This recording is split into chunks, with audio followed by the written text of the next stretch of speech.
Hey guys, what's up? Welcome back to my channel. In response to the video I posted about paying off debt, a lot of you had questions about what a Roth IRA is. So I thought I would just talk a little bit about what that is. So let's go.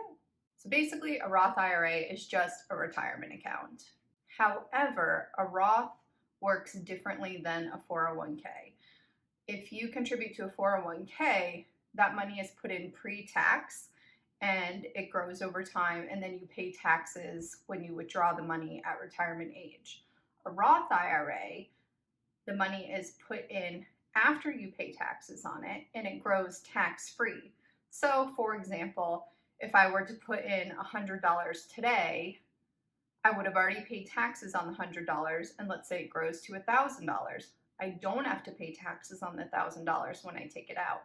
The other nice thing about a Roth IRA is that your contributions are withdrawable at any time without taxes or penalties. So if you deposited $500, it made $100, so you're now up to $600, and you decided you needed $500 for an emergency, you could take that $500 out without paying any taxes or penalties. You'll only be charged taxes and penalties if you try to withdraw that $100 that you gained in that time. That being said, you can start withdrawing your earnings at age 59 and a half, and you will not pay taxes and you will not pay any penalties on those withdrawals. There are a couple rules with a Roth IRA.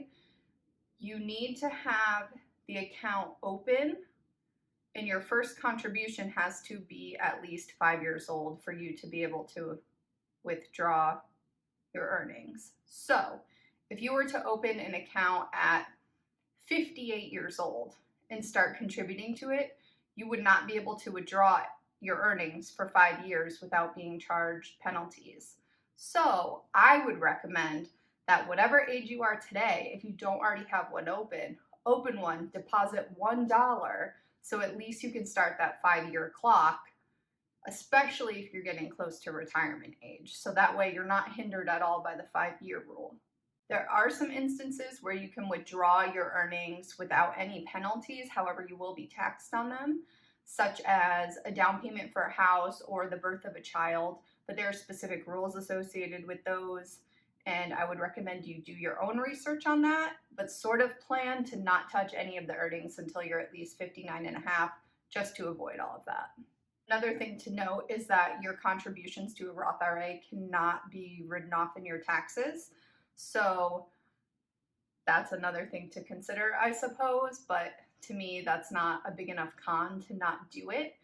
Also, depending on politics in any given year, there may or may not be a tax credit that you could get if you contribute to a Roth IRA, but again, I wouldn't count on that. There are some rules about who can contribute to a Roth IRA. Basically, if you make too much money, you can't contribute. So in order to be able to contribute the full amount, which is $6,000 a year, if you're under the age of 50, you have to make less than $124,000 a year as a single person, or $196,000 as like married filing jointly.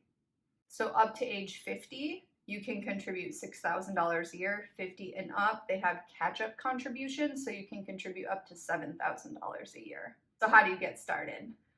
I have my Roth IRA through Fidelity, which is typically rated the best overall by a lot of different sources like NerdWallet, Motley Fool, etc. Vanguard also has them. There's a lot of different brokerages that have Roth IRAs, so just do your research. Once you open it and you deposit money, like when I opened it, I first deposited $50 and I didn't invest it because I didn't know what I was doing, but I just wanted to start that 5-year clock. So it took me about 2 months before I felt comfortable investing in something. So you can open your Roth IRA and start contributing money, but if it's not invested, you're not benefiting from that compound interest. There's a whole lot of things you can invest in with a Roth IRA. I mostly stick to index funds because to me, they're a little bit safer investing in like a whole market than it is investing in singular stocks. But again, it's totally up to you.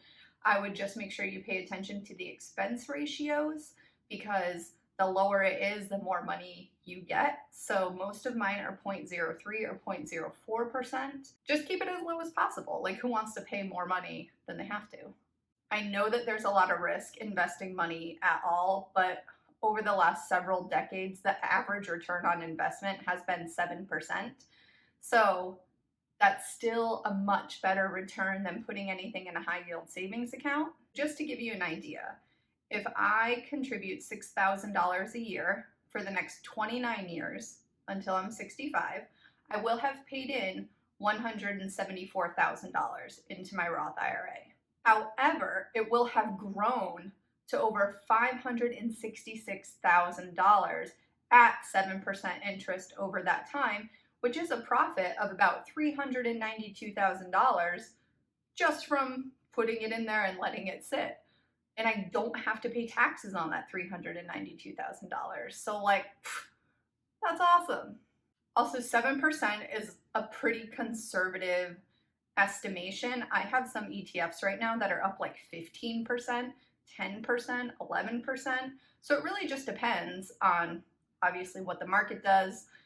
So yeah, that's basically a Roth IRA in a nutshell. If you guys have any questions, leave them below and let me know if there's anything else you want to know. Okay, bye.